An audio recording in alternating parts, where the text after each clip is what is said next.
Okay, so we did all of our different animations to the scene. We added some rain, a rain layer to give it that rain effect. And we did that with an adjustment layer. Well, I can also do other adjustment layers. So I'm on my rain effect here, layer. I can make a new layer, new adjustment layer. So it gives you a blank layer that you can add effects to. There's all kinds of effects I can add. You can experiment with tons of these, blur and sharpen, keying, some of those simulations. You can even experiment with some of these stylized effects if you want. It gives it everything a slightly different look. If I had audio, I can affect the audio. I can also do some of these basic color corrections or even distort. I can distort things, sort of like in Photoshop. Do color corrections.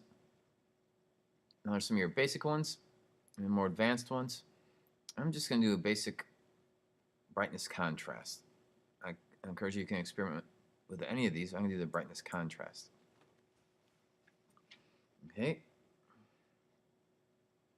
So with that brightness and contrast layer, I'm on frame 1. I'm going to darken everything down.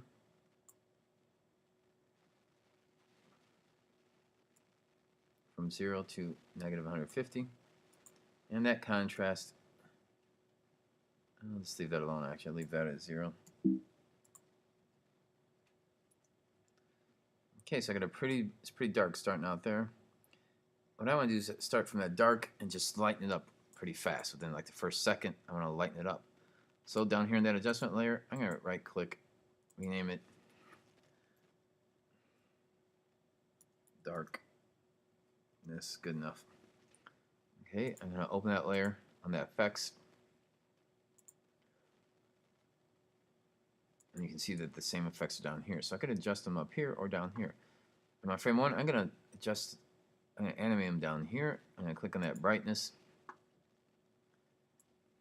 And I'm coming in here to like just over the 1 second point.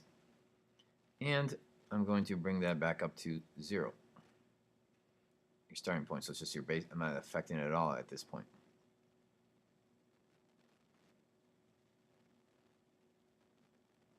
Okay.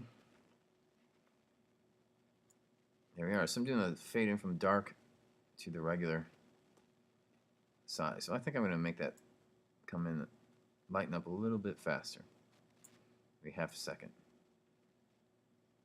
Yeah, so quickly sort of fades in. I could do that with a solid too. I can make a solid shape and fade that in if I want. I'm just showing you how you can do some basic adjustments here. In the last few seconds, I'm going to do the same thing.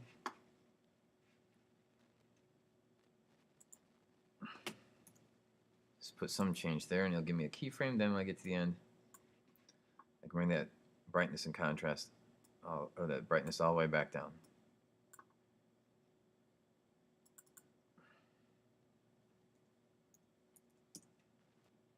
There we are. So just showing you some more adjustment layers you can do. We did one with the rain, do some with the color effects, and any of the other effects. I'm going to do one more. Make a new layer.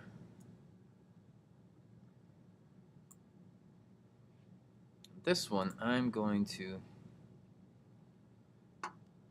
do a photo filter. Okay, and I'm going to select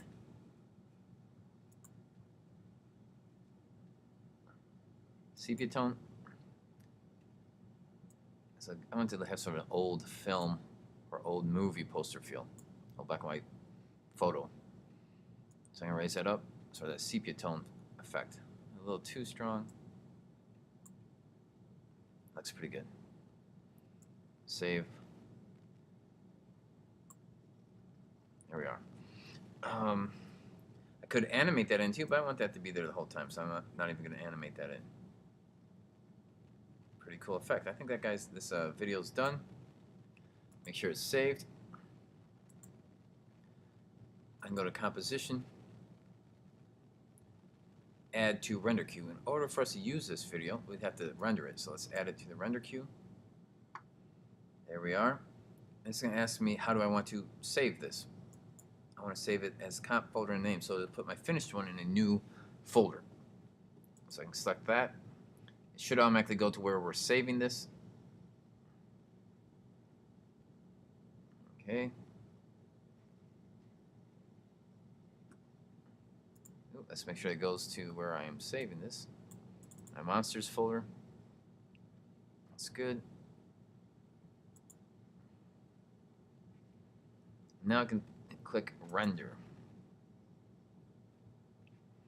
Now you're going to watch this green come across here. The rendering may take some time. I got a 7-second video. It may take 5 minutes depending on how many effects I have on there. I know that rain effects can sometimes render a little slower. So depending on how fast your computer is, how good your graphics card is, how much memory you have, it could go a little faster. But a couple minutes will be rendered. Then you'll have a version saved that you can adjust in your media coder to different media forms, or you could just open it in QuickTime and that'll convert it to a very usable movie file that you can upload on YouTube and everything else.